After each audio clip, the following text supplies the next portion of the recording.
Senator Bob Day's on the line. How are you, sir? Bonjour, ça va? Comment ça va? Très bien, merci. Oh, good to hear Helen Glanville on your program. Helen and her late husband Jeff. I call them living treasures. Well, Helen is, and of course, late Jeff. I've known them for probably 25 years or more. When I had working in the building industry, I had something to do with the prison fellowship, I think. Are you still there, Helen? I sure am. Oh, bless you. You might recall when was in the building industry, we used to employ former offenders on your recommendation. And I have to say, Jeremy, not one of those former offenders ever let me down. They were and they got a new start or a second chance. I think that is the new name of it is, or the current name. And look, very, very fond memories of working with Helen and Jeff back in the 90s and early 2000s, and some of those great former offenders that went on and started their own businesses doing retaining walls and various building construction activity. I think the fact that they work so hard, and of course, it's an outlet for energy, and you work on a building site with a number of other guys, and you see life a little bit differently. So good on you, Helen. Really good to hear your voice again. Oh, it's good to hear you, Bob. But let me just say this: you're one of the very few employers who understood the dynamics and the impact of giving someone a second chance. And you were one of the very few employers that we knew, if we vetted and recommended, you would take on those recommendations. And for that, we will always be grateful. Well, you never let us down, Helen. So, it worked. There was always a demand for labour and for people working in the building industry, and that was a great source of construction workers. So, were you a lone person out there in the employment world, or did you find that there were others like Bob? Maybe one of them. So I was the main guy. So people weren't. This is a great coincidence, because I had Bob lined up on the show before I even met you a second time. Yeah. And Bob also kindly donated to the cause. Yeah. So, yeah. Well, it was worth it. We were very grateful for that source of labour and workers, and like I say, some of them went on to start their own businesses, and they were landscaping our display homes for years after that. One in particular, I won't mention his name, but one in particular was very, very good, and he worked with us for many years afterwards. And they never let you down. That's great. Not once. Yep. Not once, Jeremy. So I'm surprised to hear that there were so few employers who wanted to give people a second chance. Well, maybe we just didn't have the relationship. In our case with Bob, we had a relationship. Yeah. And that makes it all. I'm a relational girl. Yeah. So I only operate relationally, actually. And I find it's the best long-term way to roll. Well, if you're a politician or a builder or a broadcaster or anything, I mean, it's all about relationships, I would think. And people are silly not to recognise that. Well, we all know what politicians are like. No, tell us about it, been one, Senator. I've been the benefit of being a public servant when I started my career in the Highways Department for a number of years when I was very young.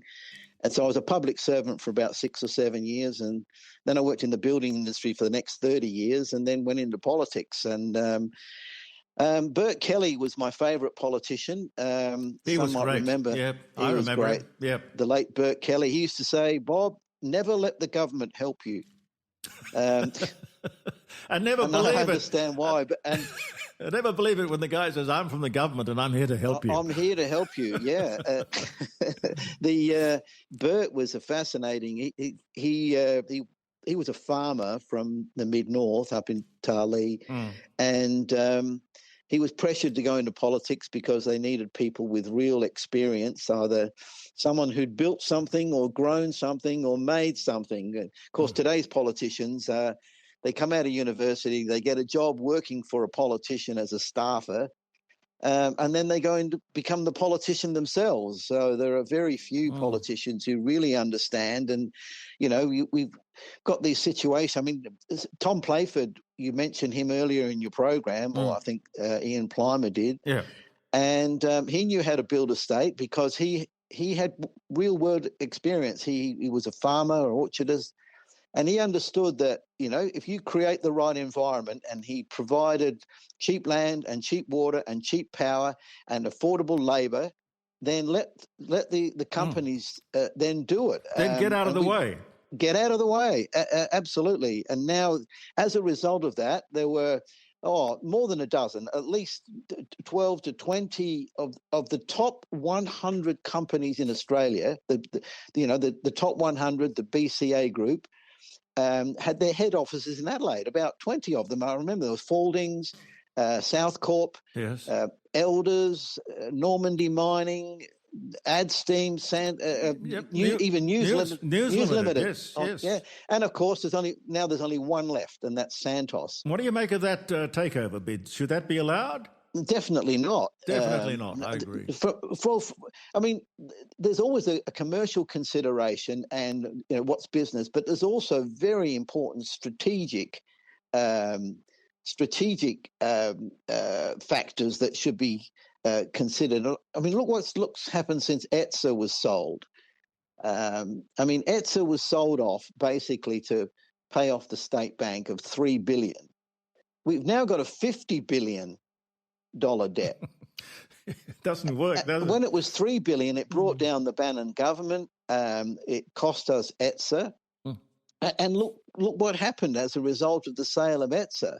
Everyone's power bills are now through the roof. It's made South Australia uncompetitive because the new owners of power networks and AGL and all these other power suppliers have to get their guaranteed rate of return, which was the basis of when the government sold it to ETSA. They got a valuation, and I'm told that the valuation of ETSA was $1 billion. But the government had a $3 billion problem with the state bank, but the valuation was only $1 billion. And they said to John Olsen's government at the time, well, that's based on the current rules and regulations. But if you were to allow us to increase charging and increase connection rates and increase disconnection rates and separate the poles and wires, we could probably give you $2 billion. Yeah. And instead of saying, oh, no, that's just a form of taxation because you're just passing on, they then said, well, what would we have to do for you to give us $3 billion? And, of course, then they changed all the rules and increased the guaranteed rate of return so that they got $3 billion back, 20-odd years ago. And now we're all paying for it. Well, that was the Band-Aid. The $3 billion was the Band-Aid. Why didn't they go to the cause? Why did we need the Band-Aid? I mean, you could have borrowed the money. You could have borrowed the money a lot cheaper. But anyway, now we're all paying, tens and tens of billions of dollars. And so, look, we've lost all our competitive advantages of our state. And so all the four competitive advantages of land, water, power and labour have all gone. And now South Australia is now we depend on other states to subsidise us. So every year the Grants Commission, the Commonwealth government, has to take money from the other states and give it to South Australia because we just don't pay our way. It's crazy. Isabella, do you have a favourite politician? Anyone you believe? Anyone you like? I don't know all of them. So I think Senator Jonathan Duniam is doing the right thing by our next generation, especially with everything that we're talking about with climate. I'm blanking. I don't know that many. I know there have been some great prime ministers in the past that have done some really great things. So all of those people. But yeah, I think those Senator Jonathan Duniam, out of the people I know, probably one of my favourites because they're actually not lying to us. No. Helen, you have a favourite politician? No. Not one? No. Anyone you admire? No. No one you look up to? Oh, dear. No, that's understandable, and that's the way it and, should be. They used to say that the relationship between politicians and the press has never been worse, and it should never be allowed to improve. And also Okay. Jacinta Price and Jacinta Price is interesting. yes. Yes. Jane Hume. Jane Hume. Hume, the Tasmanian, yeah. Bob, do you remember the bloke who ran on a slogan? I think it might have been Liberal Democrats or somebody like that. And the slogan was vote for me and I'll leave you alone. Yeah. The various. I know there was one that says, "Vote for me and I'll get off your back and out of your pocket." Yeah. It's a variation of just creating the right environment and allowing people, because politicians, this is what Hayek and some of the great sort of economists said, look, the problem with politicians interfering in trying to create jobs or create this or create this, they don't have the knowledge and the experience to understand what's needed, all the hundreds and thousands of little connections and relationships that go into building businesses and so on. That's why it's best for them not to meddle. I mean, I noticed in the paper this week and bless his heart, our well-meaning premier, let's say that, he's now getting behind this housing, trying to solve the housing problem with this promoting this flat pack housing solution, where it's like prefabricated houses. Houses are built in factories, put in a pack like a IKEA, IKEA, yes, yeah, and then put on a truck out to a building site and then assembled. Now, there are. The old saying is, being in business is really quite simple. You've just got to sell something for more than you pay for it, plus a few million details. And it's the few million details that always trips up these politicians who think that they can get involved in solving these various problems, and it never works, because all they do is get taken advantage of by all the grifters and rent seekers and people who are pushing their own barrow. Yeah. Did you see the Greens' statement the other day? I think it was on Wednesday. The Greens say that housing should be a human right. A human right. So everybody has to have a house, and it doesn't really much matter who pays for it. Well, you could say the same. Well, probably even more than a human right. I mean, would you say that food and eating was a human right? Yes, but of we've course, got to go... now. So therefore, do you then say, okay, governments should start owning supermarkets and start providing food for people? No, we've got the most affordable. You go into any supermarket in Australia, you've got a range and a variety and quality and price of groceries and so on. That's the envy of the world. No government involvement in the supply chain of all those things. And it would be exactly the same. Housing could be provided, and was for 100 years, from 1900 right through to the year 2000.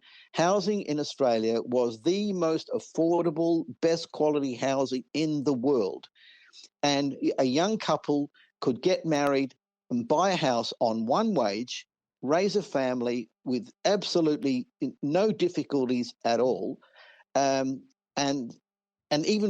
survive high interest rates as well at those times, because the amount of the loan wasn't that high. So how did we stuff it up? How did we go wrong? By restricting the supply of land on which to build houses. And there again, politicians 100% to blame for then adopting these urban growth boundaries. And again, to his credit, the Premier's now removed those, but it's 20 years too late. But my point about that is that the Greens' idea that this is a human right and that is a human right, it's that all sounds good, but then you say, okay, so who is going to make the decision? Who is going to be running this provision of these so-called human rights products?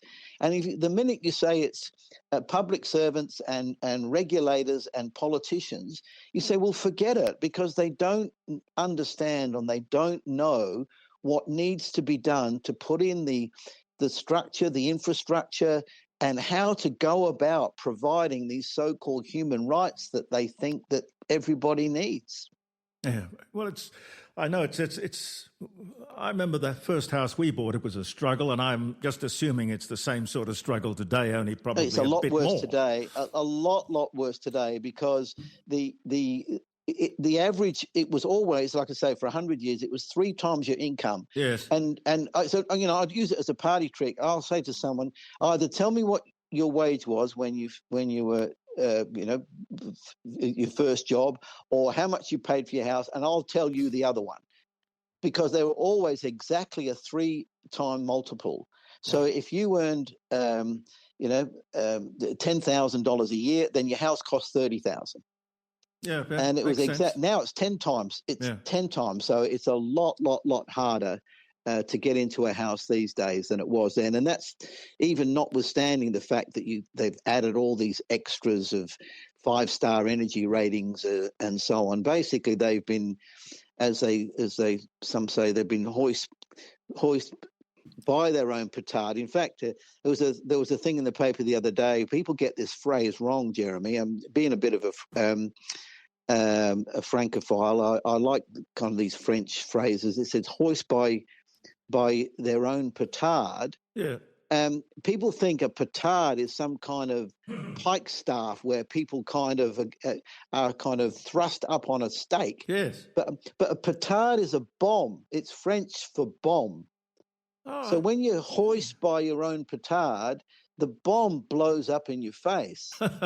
So they're it thrown makes up. sense. Yes. They're thrown up in the air by their own bomb. They're not hoisted in the air by a pike staff or something like that. We learned something this morning. Isabella, are you going to the bank of mum and dad when it's time for you to get a house? I don't want to do that. I hope that by the time I finish school, I won't have to do that, because I think it should be. I think we fixed it. Yeah, I hope we fixed it, but I think it should be kind of normal that we should be able to pay for our own house if we manage our own money correctly. I don't think going to your parents is necessarily the best idea unless something terrible has happened and you desperately need it. But I think we have to learn to be autonomous, because you shouldn't have to rely on anyone but yourself. Yeah. That's the one thing my mum's But always if we've told got a me. problem with housing, we should basically employ somebody like Bob Day, who actually knows something about the subject. But we don't do that. The thing is, I know where all the grifters are and the people, the rent seekers, who know how to restrict the supply of things so that they're making a profit themselves. That's the problem. All you need to do is just remove the obstacles, and it'll be, like I say, it worked for 100 years. Yeah. There's no reason it can't work again. If it don't broke, don't fix it. Exactly. By the way, what is the Prime Minister worth in terms of salary, Bob? What would you be paying him? It's about $500,000 a year, I think. No, it's gone up. The tribunal has decided that he's getting $622,000 a year. Oh, that'll pay for the wedding. That'll pay for the wedding. Look, And don't they get lifetime first class for free? Oh yes, and an office. and ex-PMs get all that kind of stuff as well. I mean that's all chicken feed compared to the everyday problems that people have. I don't really care whether the Prime Minister gets $500,000 or $1 million or $2 million if he just gets out of people's lives and stops putting all these obstacles in the way to getting a job or getting home ownership. Tony, do you reckon that AI could take the job of running the country? It would be so much cheaper, wouldn't it? Could AI get the job of the Prime Minister? We've often said on this show that the PM's salary should be the baseline max for all the public servants, and they should get a percentage of that. You get public servants on $750,000, vice chancellors $1 million. That's sort of rubbish. So the most expensive. He's like the CEO of the country. So the person, the CEO of the country, nobody should be paid more Absolutely. than he. We've said that that makes times. sense. We've said that many times. Yes. I think the job of the Prime Minister is to protect the country and make sure he's doing what's best for the country. When they're not doing that, I think we have to kind of rethink, what's going on. And Well, they are. They're best just for the managers job. doing a job, and if they don't do it properly, they should be sacked. Yes. Well, the Couldn't have said it better. Chinese have an interesting way of paying doctors. You pay the doctor in the village. You pay the doctor When you're well, yeah. When you're well, and Yeah. at the moment you get sick, you stop stops. paying him because he's Absolutely. not doing his job. So his incentive is to keep people well, whereas Yes. our doctors, it's in their interest for you to keep getting sick. Yes, it's all back to front. Well, they're in hand with pharmacare. Yes. Yeah, big There's a pharma. kickback. That's another big topic. Yeah, it's huge. Terrible It's topic. huge. And the more the people understand and learn about natural therapy and whatever works, it doesn't have to be drugs, but there's a lot of information out there if people truly want to seek it. But what do you call natural therapy? What in the Well, I context think a of what? naturopath is a good place to start. Yes. I think that our pH has to be analysed. I think that we need to be more interested in detoxification. Yes. And I went on a cruise. Does that mean more red wine or less? Let me think about that one. But let me say that I went on a cruise in February, and the wellness guy there, the wellness coach, fancy A title. wellness coach? Wellness coach Wow. said that our life on a pyramid should be 20% food, 30% exercise, and 50% detoxification because we are breathing in pollution all the time. We're eating stuff we have no idea what's in the chemicals, the additives. Plastics in the water? Yes, all of that, correct. So detoxification can take the form of lots of things, but I have started, so I can live longer, a detoxification called the ionic foot bath. And What? an ionic foot bath. How's that work? Spa. It's a foot spa. You put your feet in this particular foot spa and you put this device in and it draws the heavy metals out of your body. You could call it the chutzpah. The actual water turns black. So Whoa. all the muck, and you do it regularly, you do it once a week, and you just detox. Now, you drink lemon juice every morning, Jeremy. You'll be doing yourself a favour. Lemon juice does what? Well, it actually gets your pH balance right to start with. And it burns But fat, it's a doesn't it? cleanser. Yeah. I think I can build one of those machines. You get a big tub of water and you throw a fan heater plugged into the mains and that'll bubble away and give you lots of electrons. And He's a cynic, Helen. He's a cynic. Just don't worry. No, Don't worry whatever about it. works. You're I an mean, that's unbeliever. fascinating. Yeah. Yeah. I mean, Well, it's a bit like these patches you can put on your feet at night, and they draw the toxins out of your body through your feet. I've seen, is that what they were? Because I Well, they always see are. that come up. Yeah, I see it come up and I'm like, patches on your feet, what does that do? And I keep on scrolling, but I've definitely seen that, yeah. And also, well, I swear by a spoonful of kimchi every day for lunch, just in with a bit of lunch. Kimchi, it's Korean. Get it from the Korean grocery store. Just one little spoon of kimchi. It just absolutely, I'm as fit as a fiddle. And it's How do you spell that? KIM. Yeah. CHEE. It's two words, kimchi. What is It's it very, exactly? very, I mean, Is it a tea Koreans or a? know it. Is it a tea or a paste or what? No, it's basically a jar of fermented cabbage, a bit like sauerkraut. Fermented Kind of- cabbage. it's really popular. Like it can also be put in soup and stuff like that, spicy, traditional. great. Yeah. It tastes Asian, and it's sort of got that funny taste, but it's fine. But I tell you what, it's the Koreans swear by it, and so do I. And it's a really good little. Jim, only $10 for a jar. It lasts you for a month. Okay, we'll take that on board. Kimchi. And how much water do you drink, Bob? Well, I drink a lot of tea. Me too. So I Okay. drink a lot of water, but Green I say tea? Green I tea. heat the water up and put a tea bag in it. Okay. Yeah, Well, we've tea.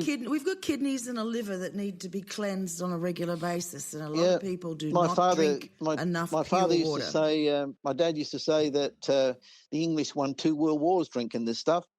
So it can't be so bad for you. I remember my grandfather used to take Carter's little liver pills. Oh, yeah. Carter's little liver pills. Little liver pills. It was sort of around in the day and the age of the Beck's powder. Yeah. He used to swear by these Carter's little liver pills. And the interesting thing was that when he died, they had to take his liver out into the backyard and beat it to death with a stick. He was so right. Yeah. Well, next program, I It's think a joke, Isabella. Don't look at me like that. Yeah, good. I think there's room here in the next program to talk about the wonders of castor oil. Oh my goodness, my grandpa swears by that. He Says always like says, that. Isn't that what you give to naughty children? oils are really good for you. It's better than all the seed oils that I know seed oils are bad for you. I just don't know that. You rub it on your tummy. Does anyone remember milk of magnesia? Oh, yes. Yeah. We're talking about horrible experiences. What about cod liver oil? Why not? Oh, Big those, yeah. spoon of cod liver oil. Yeah. I haven't heard of that one. I think No, we need you to don't- go you don't back. want to. We need to go back and explore all these things because there were grandmothers that survived. My grandmother lived till 93, and I tell you, she was popping vitamins like nothing else. But I think that I bumped into a lady at my local chemist, and she swears by castor oil on her face. She said, "I don't use any more creams or just mix it in with a little bit of moisturiser." And she looked young. She was vibrant. So castor oil's got a lot of benefits that we're ignorant of. Well, listen, I thank everyone around the dining room table. You're all wonderful. Isabella, you're growing up. Thank you. No, thanks for And growing up nicely. Sarah, you're doing a good job there. No, yeah. Mum's So are you, Jeremy. So are you. Oh, bless You your mean heart. Jeremy's growing up? Well, Is that what you're I don't want to saying? grow up. That's not in the I think equation. he's trying. No, I don't want to grow up. I think it's a torturous thing to do. You get there and you realise it's not worth the journey. no. Just stay young at heart. That's what Indeed. you've got to And do. your big strength is your curiosity. Well, yes, I mean, you've got to be curious. Yes, And always. and you've got to listen to people and learn from people. You've But got anyway, Helen, it's wonderful to see you, and I'd love you to come back again. okay. I'd love you to. As I say, you should have your own show. Here. Yeah. Fascinating. No, thank you. All right. Helen. Okay. Isabella, look after yourself. Thank you very much for having me on, Jeremy. And Senator, thank you so much again Thank for your you. time. Thank you. You too. God All bless the you. best, everyone. All the best. Bye. Can't find a friend, you still got the radio. Singing with the radio. Can't find a friend, you still got the radio. The radio. Still got the radio. The radio. Listen to the radio. Still got the radio. Listen to the radio. The radio.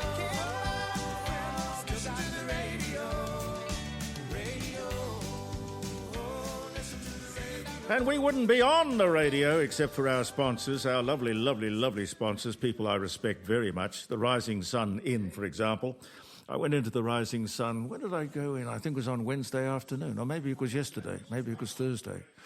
And it is lovely. I remind myself every time I go there how nice it is.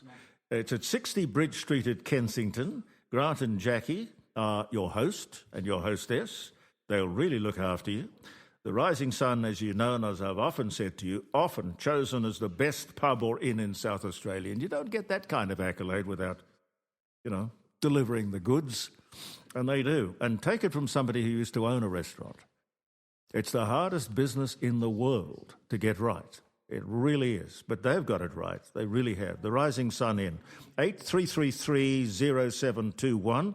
And our other sponsor is Jim Elder Fine Art Gallery in Melbourne Street, North Adelaide. And their second auction for the year will be coming up in about a month and a half, I would think. And Jim and Helen are inviting people with notable paintings or paintings that could be notable or significant. I wouldn't know a significant painting from one that was insignificant, except for the fact, yes, I've got some on the walls, but then I like them. I just put things on the wall that I like. And you can't please everybody, but so please yourself. That's the thing to do. But if you're looking to buy a painting or, importantly, to sell a painting at Jim's next auction, as I say, coming up fairly soon, he has 4 of these a year, have a talk to them.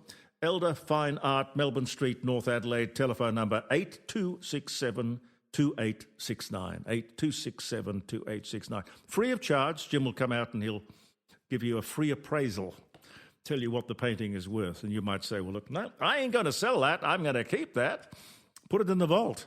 Or you might say that's far too much money to have hanging on the wall. Now, we got to go because we're over time. Thank you very, very much for listening to the Court of Public Opinion. Our Facebook posting, the new one for next week. The one that's on at the moment is recorded last Monday. We'll record another one this coming Monday. And we'll be back with you live streaming 9 till 12 here, jeremycordeaux.com next Friday. Thank you very much. Believe in yourself. And thank you for listening to the Court of Public Opinion. We're together, right or wrong. Where you go, I'll tag along. Remember me, I'm the one.